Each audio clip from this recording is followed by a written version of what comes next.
at the end of the day, like real estate and money is all you need to know in life. And you could be retired in 5 years if you do it right. That's it. I couldn't agree more.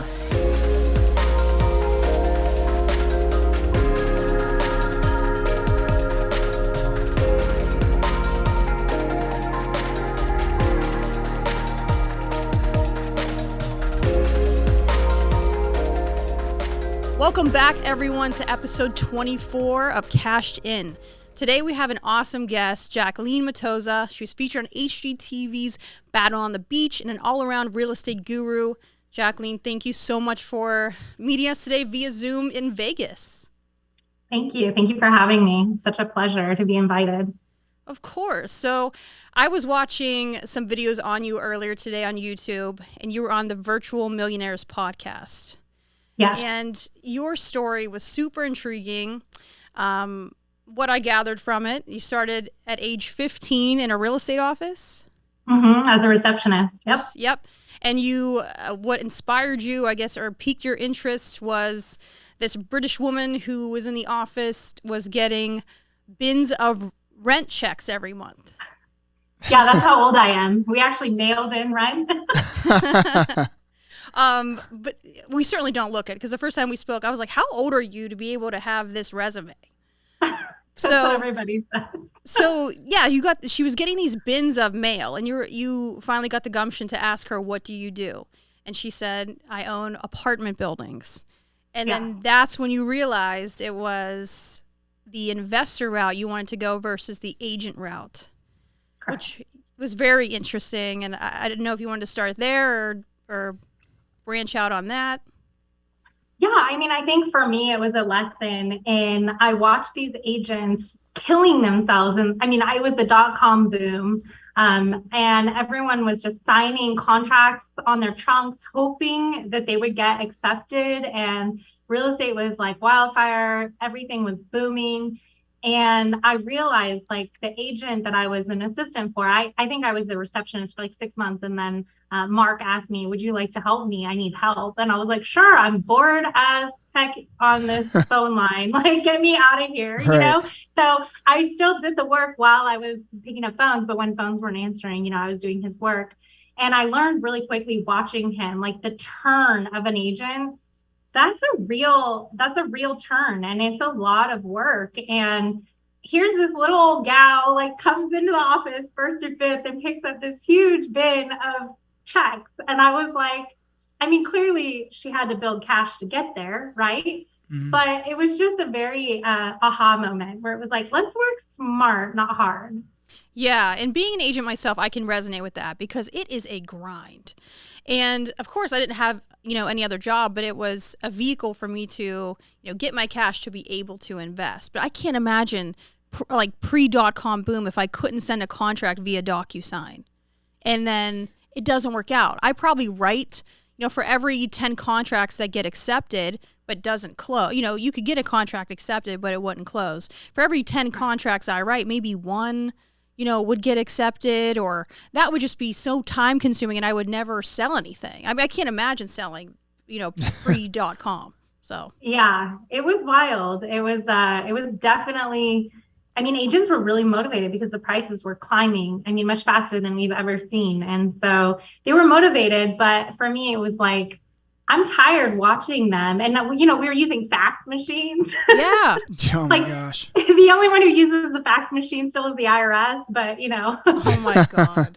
That's funny. Brutal. Yeah, some agents will be like, can you fax over? I'm like, I don't have a fax machine. No, I'm not doing that. No.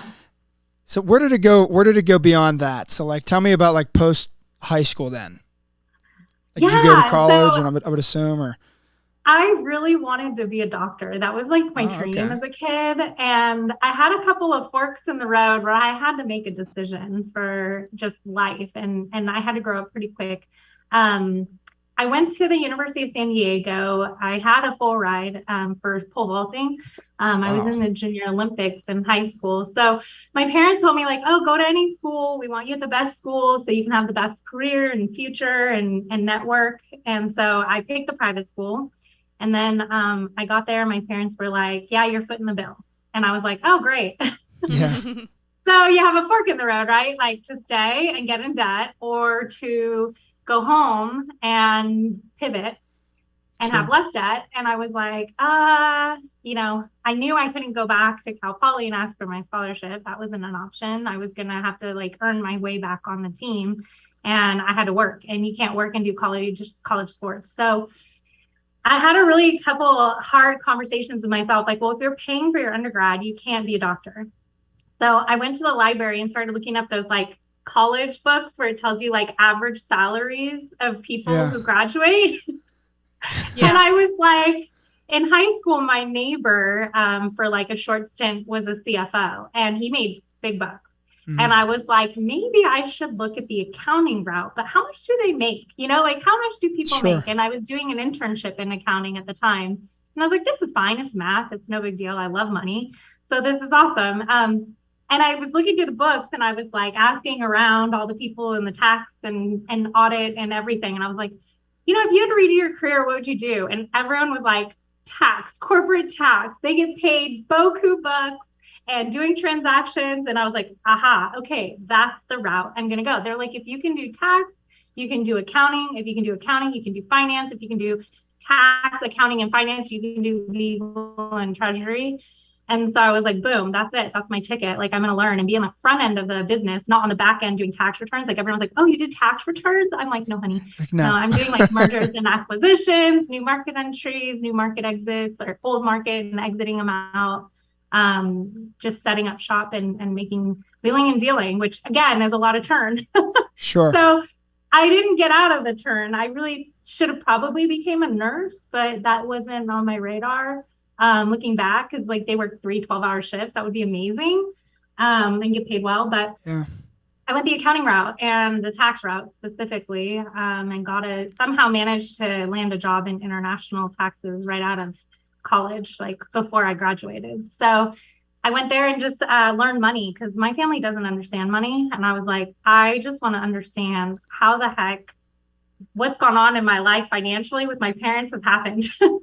Yeah. And I was like, this doesn't make any sense to me, because my dad IPO'd a company in the .com, Netscape.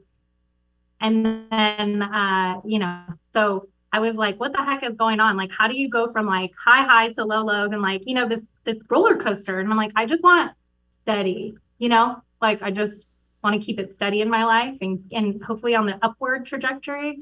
So that's why I went into taxes, and I just went straight into Ernst & Young and did 7 years there. And it was a great boot camp. Okay. Yeah. That's fantastic. So how did the two, obviously taxes, real estate, right? They're going hand in hand. How did that transition? Well, I guess you said you did 7 years there. I would imagine you transitioned into real estate from that point. No. Or no? Okay. No, I just paid off my student loan debt. And so I went in-house. Okay. And I managed a department. Well, my first year at Ernst & Young, we had to do rotations, and I did a rotation on a high net worth individual track. So I was like, at least I could do my own taxes and know if my taxes are right. That's all I really care about. Mm-hmm. So selfishly, I'm at this firm for myself. So let's do a rotation over there. So I did a tax return for a guy who like grossed 30 mil and paid $1,000 in taxes. And I was like, this guy pays less in taxes than me. And I was like, whoa. Yeah. Like, I am a starting out newbie in college debt. Like, wait a minute. And so I literally walked into my senior manager's office all like, shoot, I think I messed this up. And I was like, either I totally screwed this up, or I need to understand what's going on. And yes. So I humbly walked in and was like, I think I made a mistake, and I think it's wrong. But if it's not, I'd like to understand. And so he broke it down for me and taught me the power of real estate. Like, this guy had bought a building, and he did, depreciation, bonus depreciation, accelerated depreciation, and cost seg. He had 4 layers of depreciation in there. And I was like, oh my God, he paid literally like $1,700 for this building. And I was like, what? Yeah. Because he got it all back on his taxes. And I was like, okay. Like, this is something I need to know, like I got to learn this. So I did my rotation there, and then it was like, okay, I'm not going to rent, I'm going to buy, and I'm going to go the gusto. So at 22, I bought my condo and lived in it. And then it was a new build. So I got to pick everything and come bring it up from the studs up. And it was super exciting. That was my first taste of construction and watching them and seeing how terrible new builds are. Yeah. I have to mass agree. quantity. Yeah.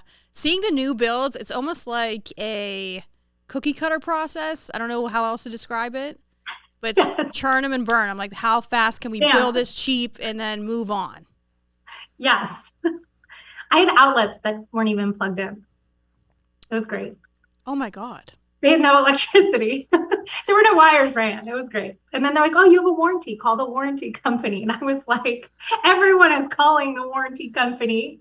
Oh my God. That sounds like a life nightmare. lessons learned the hard way. Here I thought I was being super cool. No, I was not. Yeah. Well, that comes with experience, right? It's education you can't buy. Correct. So, okay. So I wanted to pivot to, you brought up in your last interview that I watched, you're averaging over 6 figures a flip now. Yeah. So my ears were perked immediately. So you obviously target a certain type of flip. It has to be a luxury. And you said to do research, and your research was to go stay at the Waldorf Astoria and then go stay at a regular hotel. And I was like, that's not bad research. I could do that. Figure out what the difference is.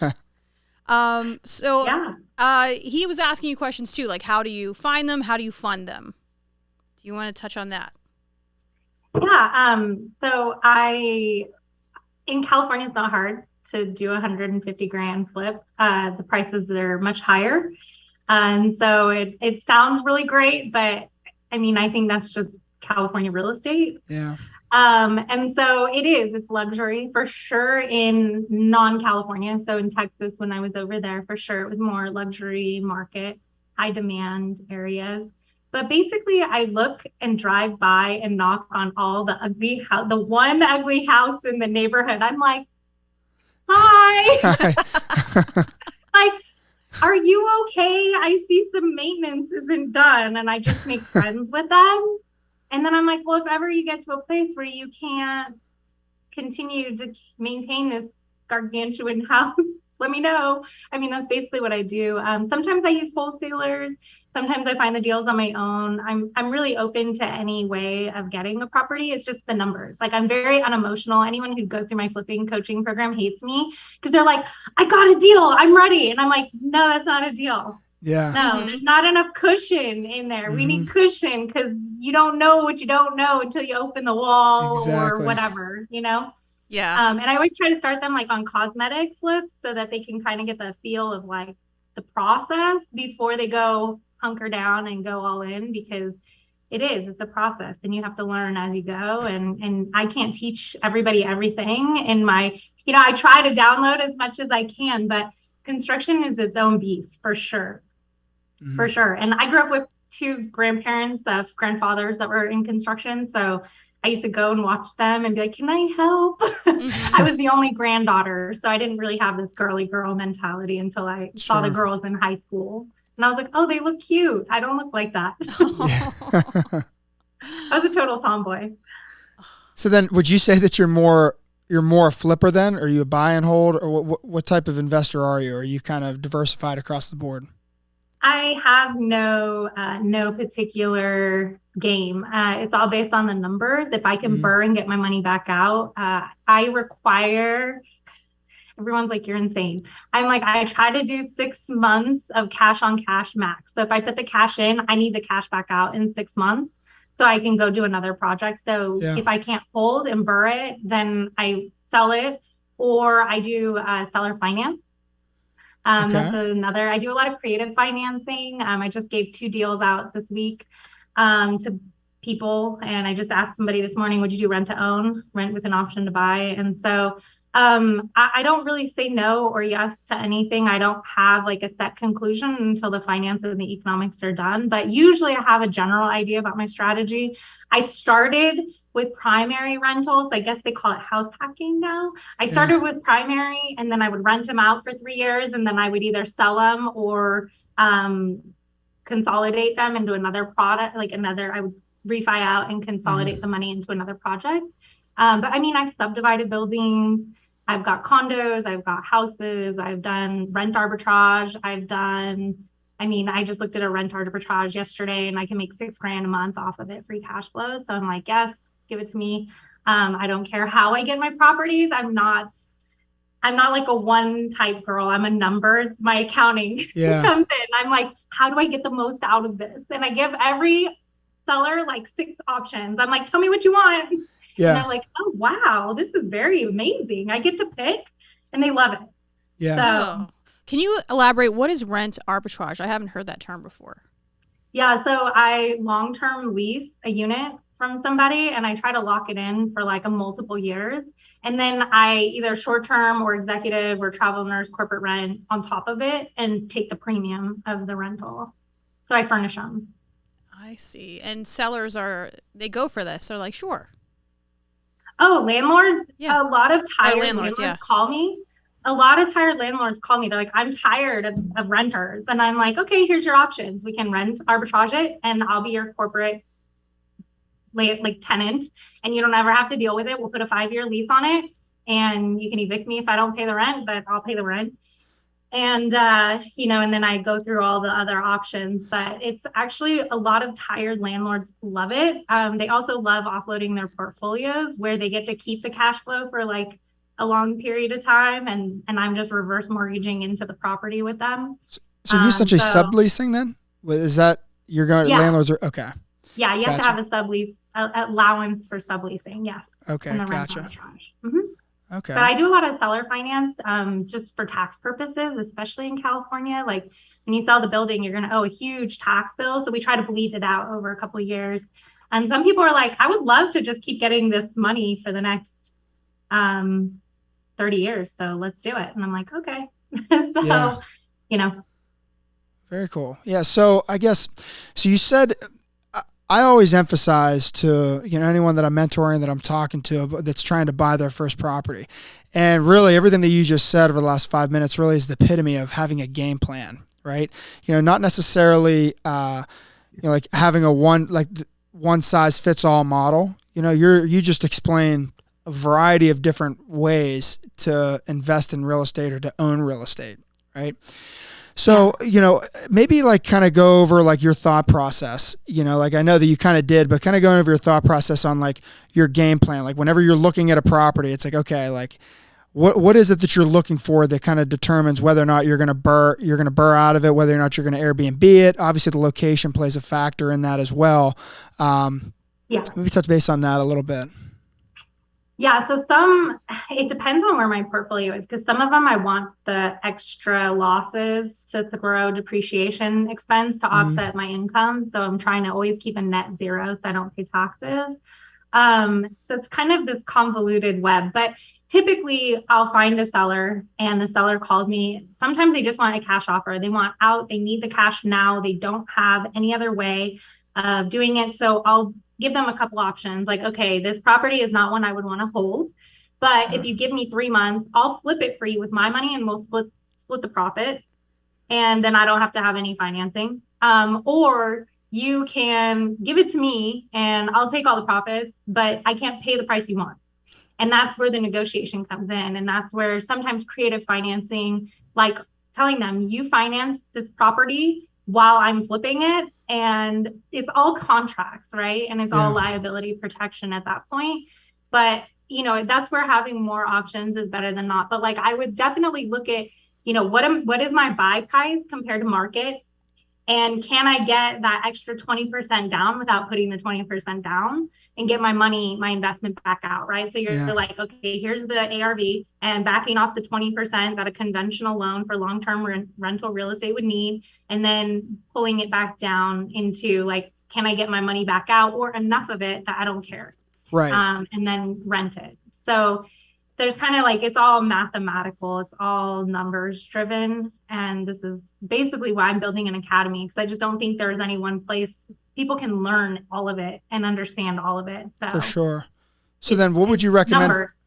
What would you recommend for the, something we always hear as well, as I'm sure you hear a lot of as well, is I don't have the cash to come up with the down payment, right? I think you might've just posted a video. I don't know if you posted a video on that or not about coming out of pocket with So maybe touch base on that as well. Yeah, you don't need money to get real estate, right? Like you don't have to use your own money. So you can do like what I said, right? You can flip it.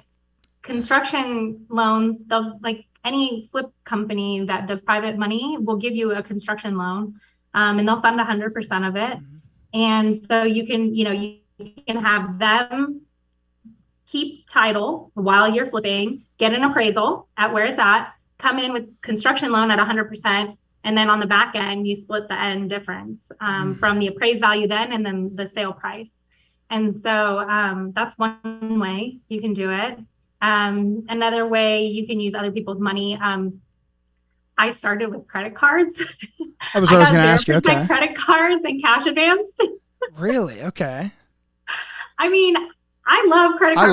My it. accountant is like, you literally just moved like $40,000 between 7 credit cards that are all 0%. And I'm like, yeah, why pay it off? Like I have the money in the bank. It's not that I don't. Why pay for it if I could just keep getting a 0% loan? Wait, so you took a cash advance. This is interesting. So you took a cash advance on a 0% credit card. On a 0% credit card. Just one card, or was there multiple cards? I have 7. 7. So you just kind of, wow.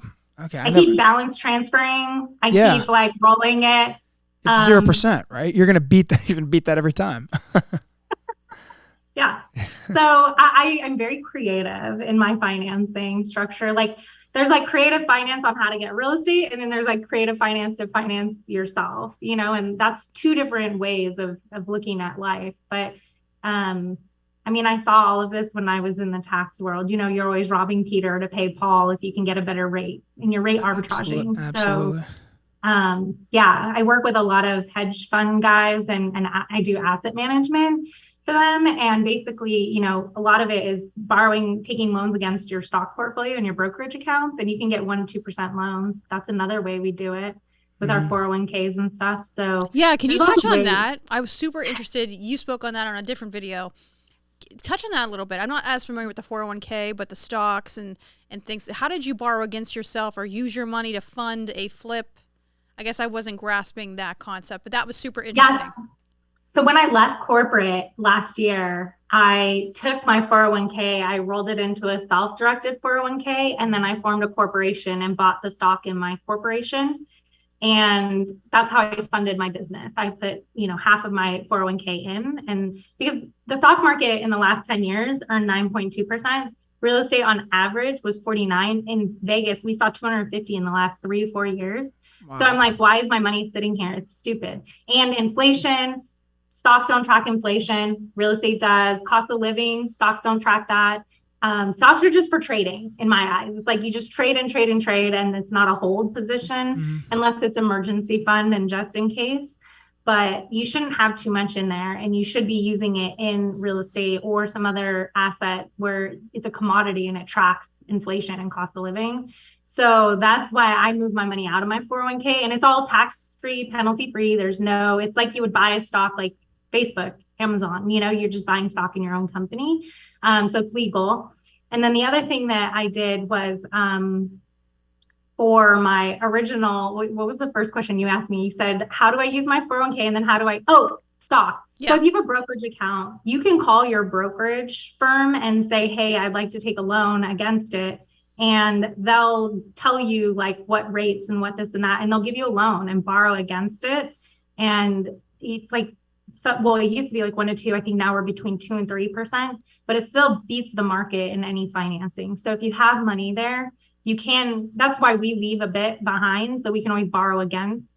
So like if you have, 500, you can borrow about 300, depending on the brokerage and how they do it. Oh. So the self-directed IRAs. So I looked into this a little bit before, years ago. And so correct me if I'm wrong on this. So in order to access that money or to use, that type of model, don't all the proceeds have to go back into that IRA, like in terms of cash flow or anything like that, in order to make it tax-free? Is that how that works?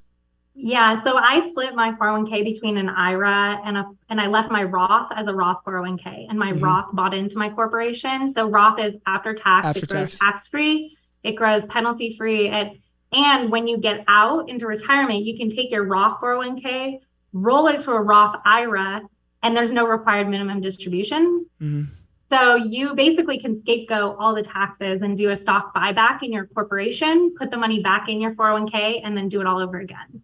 So once you have enough cash in your business, you can buy it out and then park the money based on the valuation. So then so like say you're using that money for a flip and the gain on that, does the gain have to go back, or as well if it's a buy and hold, the cash flow to go back in it? Okay, now I understand your question better. The money does not. So when you form your corporation, the 401k buys the stock in the company and funds it with the money in the 401k or the IRA. And then from there, usually people use Roth 401k. They keep that separate so that they can fund it in, so that when it goes back in, it's tax-free, it's not deferred. So that's why the benefit of using Roth over pre-tax or traditional is better. So when you're working your business, you can leave it in there forever. Yeah. There's no requirement to get rid of it. Like the corporation is its own separate legal entity. It's its own form. It'd be the same as like if you bought Amazon stock and you didn't want to sell it, and it just keeps growing and growing and you just keep holding on to it. That's all it is. It's just you're buying stock in a company. So you don't have to put the money back in.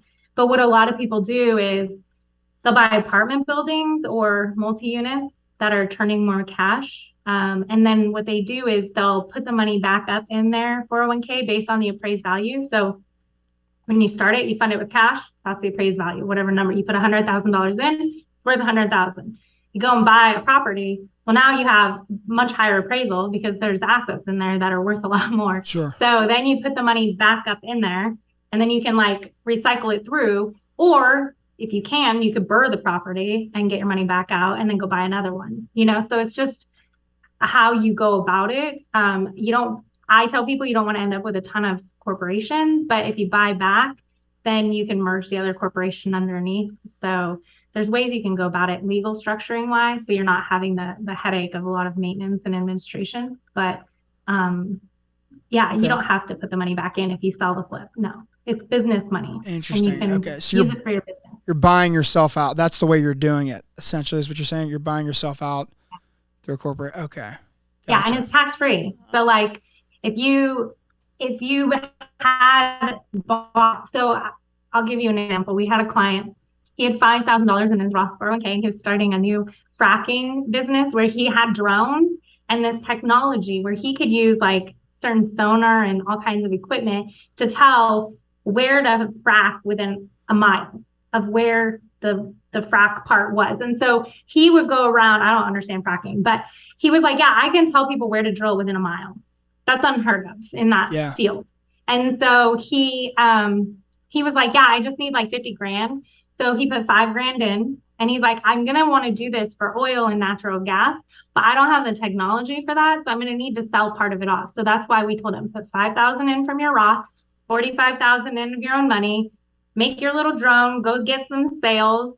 And then when you're ready to get the person in your business, you just sell them the piece of your 401k. So he put $5,000 in, and we sold that percentage for, I want to say $532,000, went back up in his 401k. Whoa. And then he was able to form another company and go buy a building with real estate and get cash flow. Wow. So it's pretty powerful. That wasn't tax free then if it went back in his 401k? Yeah. It was? Yeah. Because was it a Roth 401k or was it traditional? Yeah. Oh, so it was the Roth portion. Okay, yeah. I gotcha. Yeah. So that's why you allocated it 5,000. So it doesn't really matter which portion has the higher amount, right? Because you said $5,000 in the Roth, and then he had 45 of his own cash. Okay. Yeah. Wow. What was the time frame on that, from the initial $5,000 investment to the cash out, or the $500,000 profit? He took off pretty quick because word of mouth got out. The oil and gas industry is pretty special. Having worked in it, it's very unique, and everyone's related. Everybody knows everybody. So I think he did it in about 2.5 years. It was short. It was quick because I saw him fund it, and then I saw him put it back in, and I was like, whoa, like this is crazy, Yeah.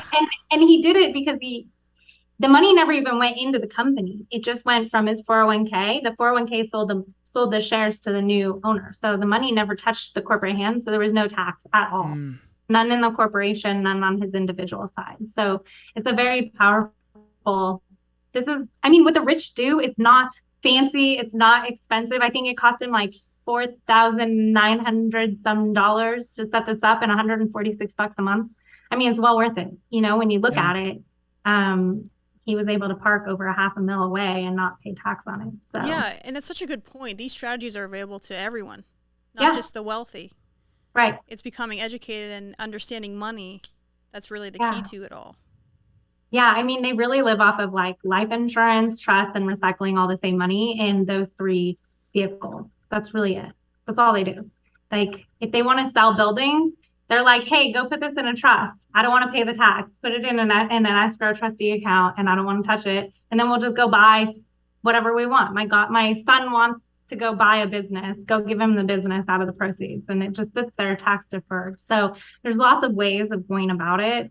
That's actually very powerful. They don't care about 1031s. That's why 1031s got in the tax reform in 2017. It used to be a lot more. Now it got whittled down to just real estate, right? And now real estate's on the chopping block. So because they don't use it, they don't care. They're like, whatever. The 545 people in the office, they don't use those tricks. It's too time sensitive. It's too tight. It's too stressful. Their lives do not afford that, Yeah. Because time is their only commodity, their only asset. Yeah. I was going to touch on that too. I'm glad you brought up 1031s because I hear it so often. And I think it's just a buzzword at this point. People just getting into real estate just love to drop 1031. Are you doing a 1031 when they really don't even understand it? But I have so many light bulbs going off my head now with what you just told me that no one really talks about. Yeah. And I mean, this is why I left corporate America because I saw what happened during COVID. I literally was walking down my cute little downtown Mountain View in California. And I was like, all the mom and pop shops are disappearing. And it's because they didn't set themselves up for real self-employed life, or they have financial backstops to save themselves. And there's a reason Walt Disney didn't care to reopen their parks for a year, right? They were like, no, it's more of a liability for our people to come on our campus and get COVID and we get sued in a class action lawsuit than it is for us to open. So stay home, we'll keep paying you. Well, how do they do it? Life insurance. It's all through life insurance. And this is where life insurance is life. It's not death. And so many people are cheap and they're like, oh, I'm going to do term. And I'm like, term is trash. Don't do it. You want to get something that has a cash value that you can borrow against and not take the cash out. So it keeps accumulating money. And then you're borrowing. So that's tax free. This is another way people fund their lives. Infinite banking concepts. I'm sure you've heard of it, using life insurance. But yeah, it's you have to, everyone wants a get rich quick scheme. And it takes 5 to 10 years to really get yourself in a position where you can get yourself in such an upcycle. It's people who do it faster have other ways of generating income. You can only do so much so fast. And this is the reality. But you hear these people like Chris Crone, oh, I did it in 4 years. Yeah, you also went in probably with some money of somebody else's to invest. You probably maxed out your marketing. You probably, I could probably figure out how he did it. But it's not a get rich quick scheme. And it's definitely something where you have to know math. And, I don't trust the US education system. They are not teaching people what they need to know, which is money, real estate. 90% of people are millionaires on real estate. Do we learn any of that? No, it's by design. They're teaching you everything else. They took away emotional intelligence classes, relationship, family, economics, family, relationship. They took all that away because they're like, no, let's just make this Squid Games. Preach. Honestly, true. So you mentioned something that Anna and I have talked about quite a bit. So tell me about life insurance, right? Because I get into this. I'm pretty diversified, myself. Most of my net worth is tied to real estate. Yeah. Now, do I have a life insurance policy? Yes. I have a term life insurance policy. And the reason being is because with whole life, I love it. So the reason being is so I want to hear you sell me whole life here in a minute. I haven't purchased life insurance yet, so I want to hear what to buy. So okay, so say I could have $1 million death benefit, right? I'm going to pay 50, 60 bucks a month for that, right? I'm 30, 31 years old. If I start it now, by the time I'm 61, it's done. There's no cash value attached to it, but I don't need that. I don't need that money at that point. I would argue that, because if I'm setting myself up the way that I should be over the next 30 years, then that death benefit becomes irrelevant. But with whole life, now universal life's different, but with whole life, right, you're going to, you have to you're putting in your monthly premiums. Now, there is no cash value to my understanding outwards of like 10 years with some of these companies. And if you do, there's surrender charges, there's a bunch of other things. They promise you 3 to 5%, which I think is unrealistic, but 3%. So at that point, here's my argument. I know I said a lot. Why would you not just put that money into the S&P or why wouldn't you just put it into an index fund, right? Which is going to yield you 10% on your money on average. And over the course of the next 30 years, it's going to that cash value attached to that index fund is going to dwarf what the insurance, what your whole life policy is going to do. Now, I understand there's a death benefits you're missing out on. Correct. So I guess it depends. Now, there's a tax-free element to this for the rich and wealthy that is very important.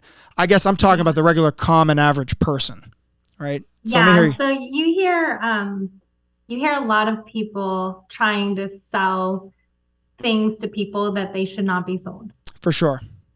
Because the commissions on the life insurance are ridiculous. The barrier to enter for life insurance is probably it's a little bit higher than wholesaling, but it's pretty low. Like you take this online course, you go and take a test, you're licensed, and you're it's not regulated either. You know, with insurance, so they could sell, and they're making 90% of the policy within their first year on the commission side of things. So if somebody misses a payment, the other thing with whole life, if you sell it to, let's say, a union worker, right, and they're 10 years in it, they paid all this money. Well, if they get laid off and they miss a payment, you're screwed. You know, the death benefits taking a hit, the cash value. This is where not all agents are equal, not all accountants are equal, not all tax accountants are equal, and not all lawyers or doctors are equal, right? Amen. You got to do your research. That's right. You got to do your homework. For me, I tell people, if you do not have 6 figures in the next 5 years to put into an index universal life, don't do it. Don't do it. Okay, universal life. So that's different. Yes. Instead of regular whole life. So universal's okay. Yes.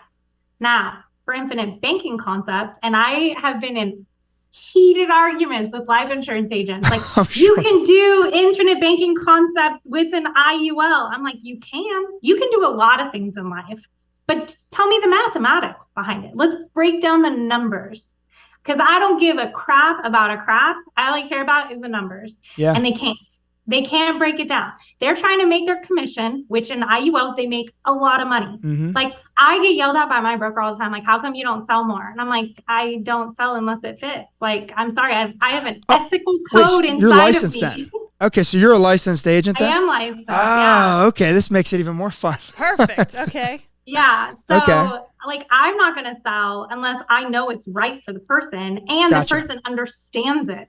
Like, they need to understand the numbers that I'm giving them. Absolutely. And they need to understand what I'm writing in the policy, because if you miss a payment, you can have a grace period built in. Okay. But do agents know that? No. So they don't do it. They're like, ding, ding, ding, ding, ding, give me my commission. Exactly. And they're not thinking about the what ifs in life, right? So this is where it's really, really important, where, not all people are created equal. But I would say for infinite banking concept, like, if you're going to go buy a house and you have 200,000 and you only need 120 to put down, go get yourself that whole life policy, put it down, borrow against the death benefit, not the cash, the death benefit at 4%, and put that down on the house, and then let that make money. And then you pay yourself back with the rental profits, and you already had the money. You know what I mean? So you can do it in a way where it economically makes sense, because that cash is earning 4% monthly compounding. Where do we see monthly compounding? Not very often. You see it also. Is it annual 4% though? It's not. Mm-hmm. It's annual month. 4% broken down monthly, right? Okay, it's every month. So I guess I'm going to pause right there. So you had said that you could borrow against the death benefit, Yes. right? Never So get cash. at what point, because you don't have cash value right off the bat, and a lot of these companies aren't allowing you to put a lump sum of money into it up front, right? Like there's a limitation on the amount that you're allowed to put into right off the bat. You want to overfund it and max the amount in, but you can't. Yeah, there's max. You don't want it to be a modified endowment contract for sure. So then say you're getting so you're putting into this money and, with whole life or IUL, you're getting the death benefit's going to be less, right? So say it's $100,000 death benefit that's attached because you have the cash value to offset that. So now if you're borrowing to buy a property, at what point in time, so say I open one up tomorrow, right? And there's a $100,000 death benefit. At what point are you allowed to borrow against that death benefit? Is it day one you could borrow against the death benefit? Like we usually try to cure it for a month if we can. That's just what we like to do, just to make sure it doesn't look suspicious. But you can pull because you're using a third party lender. So if you put all the money in a bank account, that bank account is in trustee, and then you know that the premiums are going to get paid out of that account, and you know the premium payment schedule, you know that life insurance isn't going to lapse. So you know that you can borrow against it. And whole life and universal life, another fun trick, is an asset on your balance sheet. Okay. So you can say, my death benefit is $4 million. I have a $4 million asset on my books. Now give me the loan. I have more assets because if I die, you're going to get paid. Right. You're not going to get paid. And so it would be this is where people hack it, right? They're like, we don't care if the death benefit is $5 million and we borrow 250. We don't care, right? And they look at the cash surrender value for whole life. They look at the full premium amount you put in the reserve bank account. So they'll add the two together and then borrow against that. But it's a lien on the policy. It's not a lien where it's not like you're taking the cash surrender amount out. So then if you're borrowing against, what stops somebody from opening up an IUL policy? They borrow against the death benefit. Say the death benefit's $1 million. Say they borrow $250 from it, and what happens if they lapse on the policy? That's why I tell people economically it doesn't make sense to use IULs because the fees are much higher. So you need the higher interest rate to offset the fees. Okay. So really, at the end of the day, if you're going to do an infinite banking concept where you're going to take the money out, you want to do whole life, and you put the premiums in a reserve account. It's a requirement. It's not an option. You have to have the money all up front for the entire premium of the entire policy, and you have to put it in an account that is not touchable by you. It goes into like a trustee account. And so then the bank can come in and say, okay, cool. Like they've got an asset. We're going to borrow against it. No big deal. Mm-hmm. And then you go and buy a rental property. So instead of paying interest to somebody else, you're paying interest back into your life insurance policy, which is giving you more cash.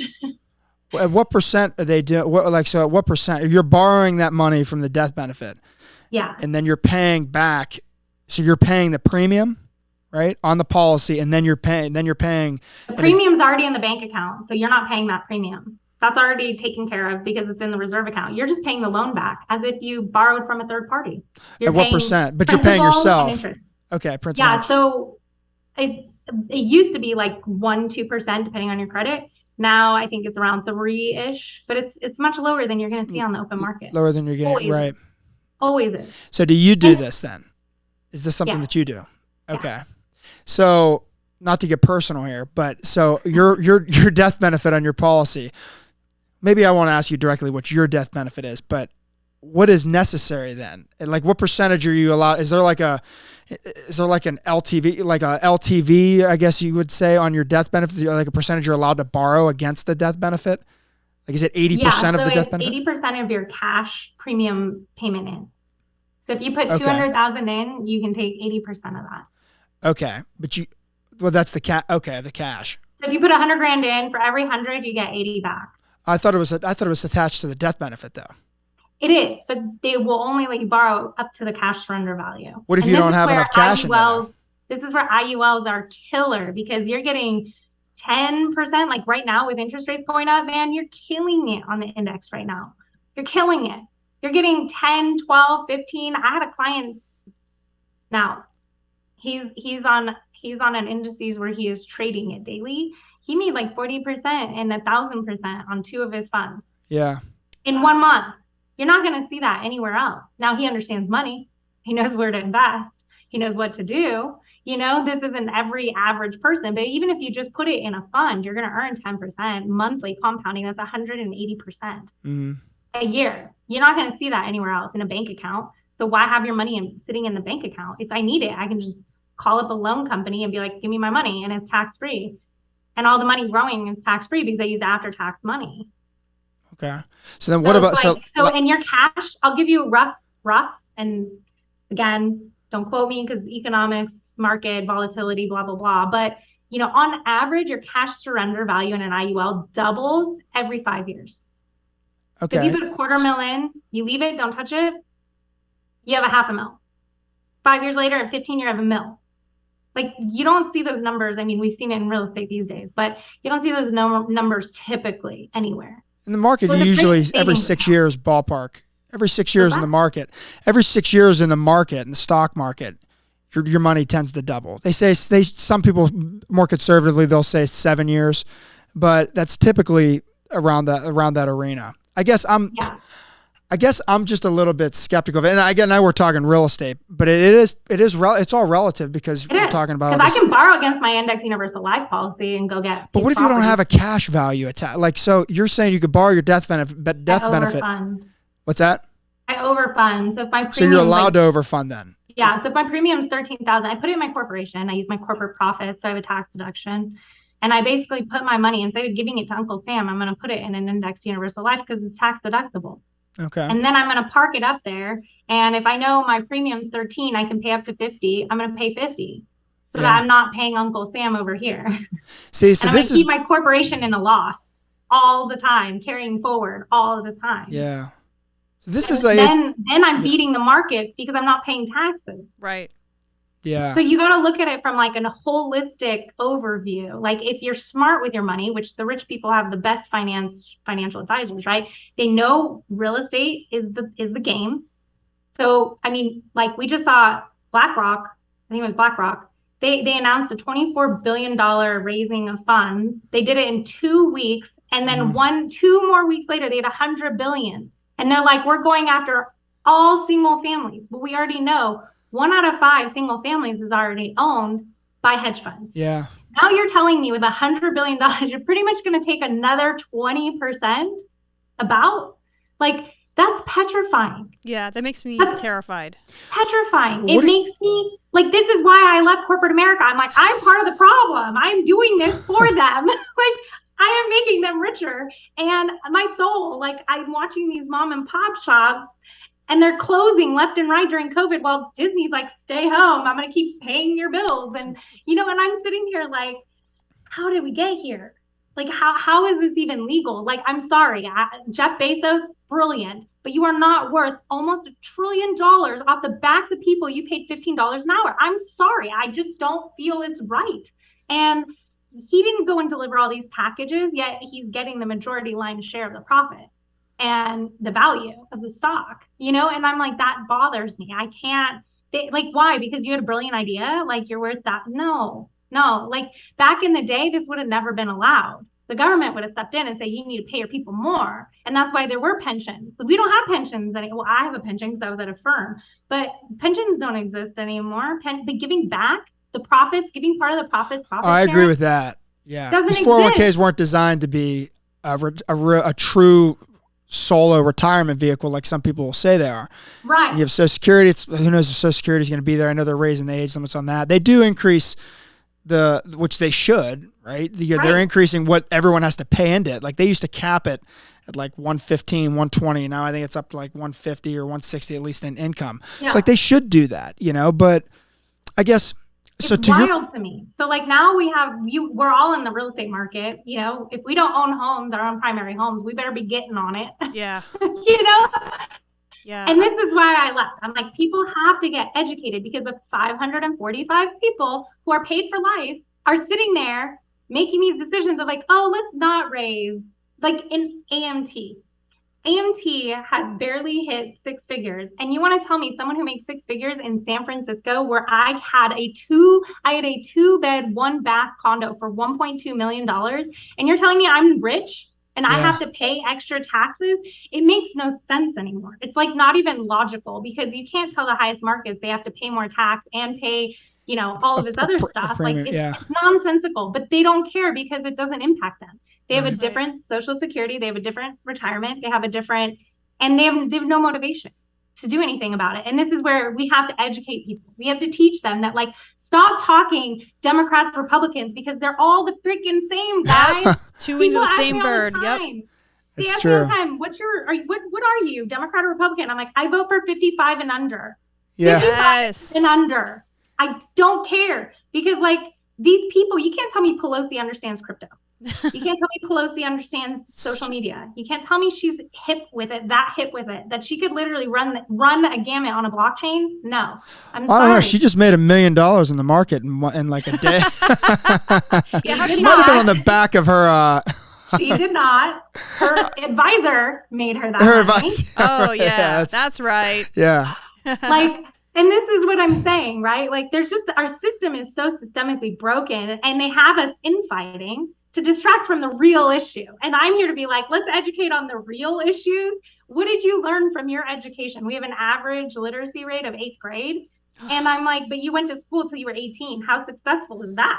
Right. Like, it's broken. It's broken. My kids will never touch an American school a day in my life. And over my dead body, will my kid ever go to an American school? I don't care. Private, I don't care. Like, they will not, because they're not going to learn what life is about. Like in preschool, I learned about a little kiddie pool and like, oh, if you throw a pebble in, what happens? Oh, the water moves. If you throw a boulder in, what happens? Big splash. Great. Now think about how your behavior impacts your ecosystem. We don't talk about these things. Totally agree. We don't talk about how we're all connected, and if I'm a drain to my family, I'm drained to the whole system, right? Everybody's irritated and agitated. It's not just you. But we don't talk about those things, and we have a lot of taboo topics, right? But like at the end of the day, like real estate and money is all you need to know in life, and you could be retired in 5 years if you do it right.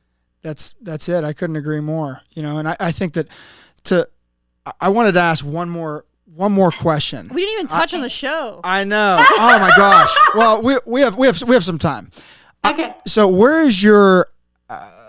It seems like you're a little bit bearish right now, on real estate in terms of like where the market is. Because I know I saw some videos that you had posted around like not buying and holding cash and that sort of thing. So is it? And you also talked about BlackRock in those videos as well. So yeah, I think it was BlackRock. Yeah. So maybe explain like your thought process behind that. I'm long term. I would imagine you're still obviously bullish on it, right? In the short term, is it more of a flip that you're bearish on, or what exactly is it that you feel right now? So I tell everybody, if you're in the short term game, you need to pull your numbers back. So what does that mean? So if you're looking for a BRRRR, assume you're going to have that rented. If the average market is 60%, assume you're renting at 40%, because as we go into a downturn, and everyone argues with me about the downturn, but I mean, nobody looks at the data. The data is you're comparing real estate to real estate market. Okay, cool, great. Yeah, you're right. Looking at it from isolated real estate to real estate, apples to apples. Yeah, you're right. We probably shouldn't have a recession. I would agree. We don't have the lending issues of 2007 and 8. Right. We don't have a lot of, all of the noise that happened that caused it to implode. But look at it macro. There's more to an economic society and health than just real estate, right? So you have $5 trillion printed by the US government. That's more than 80% of our money supply printed in the last 5 years. Mm-hmm. 5 trillion, 5 years. Okay. That's insane. We lost $1 trillion to crypto. So they already lost $1 trillion. So they had to print extra to get the $1 trillion back in circulation, to get the stock back, because people were moving money out of stock, like, right? Yeah. Elon Musk, Jack Dorsey, they have massive billions of dollars in their shareholdings in their companies they sold, and literally were like, peace out, America, we're going into crypto. Yeah. Yep. And I worked for Jack Dorsey in 2017. We were already dealing with crypto. We were already bringing it into Square. Mm-hmm. So he was an early adopter. He saw where this was going real quick and was like, I have to get on this now. And you see Elon doing it. You see, Mark Cuban doing it. You see a lot of them doing it, right? So we lost, I'm estimating about $1 trillion of US money into crypto. So, okay, so then what does that do for our US government? Now they're raising interest rates. Why? So that they can try and buy back some of that money. Why? Because every superpower loses power when they print money. And like, who is silently not making a fuss about anything? China. Yeah. China sold our debt 5 years ago. They sold all their debt with America 5 years ago and went, here, Japan, have fun. And they were like, snip, cut the ties. America cut the ties on us. We're cutting the ties on them because they weren't respecting our IP patents. So America moved manufacturing, right? So when you look at it from like a macro perspective, and like you look at history, because history is an indicator of the future. I mean, Europe fell when they started printing money. We are in a very precarious situation. Can I predict the future? No, I wish I could. I'd be way better off than I was now. But I think when you look at the indicators, layoffs have been bigger, steeper, harder, May, June, July than 2007 and 8. We have billionaires that are like, oh, I'm walking away from this multi-billion-dollar project or multi-$100 million, $10 million project. I'm just going to walk away because they're like, by the time I have this thing done, the rate things are going on the macro level, like we're not going to be able to get the money that we think we're going to get. So the tail, right? When you're building development, you have a tail, right? You got to build or you're down. And then when you go to sell it or rent it, if it's a hotel, right? You've got to have the upside. But if people can't afford to pay rent, they're going to consolidate and move in with parents, right? They're going to change their lifestyle. And this is where, like, frankly, we should not have falsely inflated our economy. Now, I won't get into politics. I get why it was done, but we should not have. We should have let things correct properly. We should not have printed $600. Like, an average American cannot pay an emergency bill of $5. Like, if a random bill comes in for $500, they don't have the money. 85% of Americans. So what is $600 going to do to them? Nothing. Right? Yeah, nothing. It crippled us. Yeah. But it put $185,000 on every head of every child that is going to have to pay that off now. Yeah. And who's talking about that? Like, if you knew your $600 bill was going to be $180 on your kid, would you have taken it? No. It's insane. Wow. No. About that. But, Give me chills. but people are so short-sighted, and they're like, oh, Donald Trump took care of me, right? And great. Yeah, you got $600 from him. You're right. Do I view that as taking care of me? No, because I care more about my kids' future than my future. Right. Yeah. Like, I don't view it as care. I don't view it as love. I view it as, manipulation. And this is where, like, emotional intelligence is very low in America by design. And, and I think that's where, like, real estate, if you see hedge funds pulling money together, you better be getting every line of credit you can possibly have now. And you should be doing the same thing. Why? Because they're going to sweep. If they think they can sweep $100 billion back into real estate in single family, what is that telling you? They're looking at data that, no offense, brokerages, real estate brokerage firms are like, oh, it's going to still increase about 4 or 5% for the next year. I'm like, yeah, you keep telling yourself that. Like, if you see layoffs in May and June, and we haven't hit November, December, which is when layoffs happen, what is going to come in November and December? I mean, Netflix laid off tons of people, right? And nobody is talking about that. They were a huge part of our economy, and they just said bye in May. Like, they were like, bye, we lost subscribers, bye. Yeah. And this is where it's that kind of an impact. Now, can those people get new jobs is the question, right? And we did see the jobs report increase, but I just don't see it sustaining. I don't know. Like, I've seen the 2007-8 crash. I bought at the peak, and I closed in August of 2007. So you learned, yeah. That was a learning experience. Yeah, education. Like, it was a long-term hold at that point. Sure. But I mean, I have seen the data from being at a firm the firms were laying off. That's a statement. Like they are always the lagger because service industries always lag on recessions and depressions, right? And we've already seen 2 quarters, which in any other country would be called a recession. Yeah. But we have this government that wants to like smoke and mirrors everything and be like, we're fine. Yeah, redefine the word recession. Yeah, it's. Yeah, I mean, 2 quarters is a recession. That's just the facts of life. I don't know why they're trying to mask it. But if you look at the definition, it's 2 quarters. And so, you know, for me, it's like my issue is with the government. You know, like I'm not a proponent. I pay the correct amount of taxes per the tax law and what it allows. But I'm not giving them another dime. They're not going to take care of me. So I would rather put it in an index universal life insurance policy and park it where I'm making 10% than pay Uncle Sam where I'm going to earn negative. Like I'll say 0, but I love it. You know? I love everything you're preaching. I was going to ask you, do you have coaching services, or you're a consultant? How can someone get you as their coach or mentor? JacquelineMatoza.com, and you can just book a call there and contact me. I'm here to just help people, like everyday people. I don't care about the rich people anymore. And, you know, there's plenty of ways I've automated a lot of the educational side of it. And then I'm here to coach you guys and teach you on how to connect the dots and make light bulbs happen, because that's when you learn. I'm more worried about learning and people actually doing something different. Which seems to be another hurdle of America. People don't like doing different things. And I'm like, change is the only constant we have, guys, you know? So I don't know. If I kill myself trying, at least I can help one life. That's what I tell myself. Yeah. I appreciate that so much. And actually, you were our first woman guest.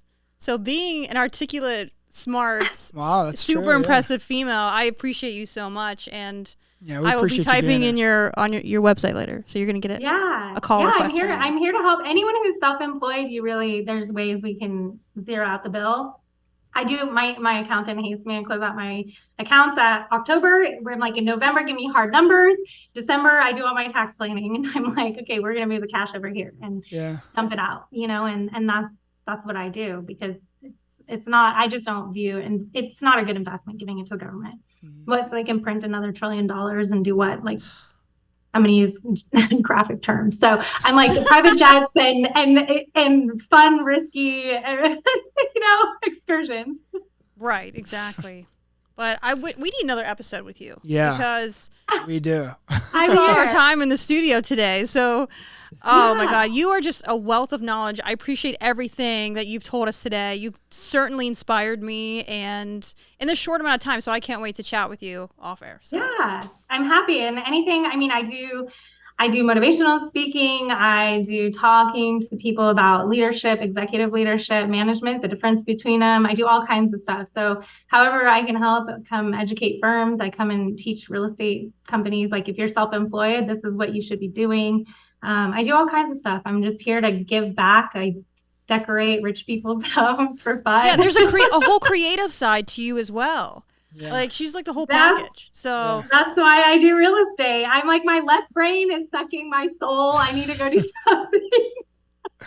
Oh my God. Awesome. We are awesome. Thank you so much again, Jacqueline. And I can't wait to talk to you again. For sure. Thanks for having me. I'm so honored, and I'm glad I'm your first female guest. I set the bar high. We couldn't have picked a better one. This was great. The best. So thanks again. And thanks for watching Cashed In.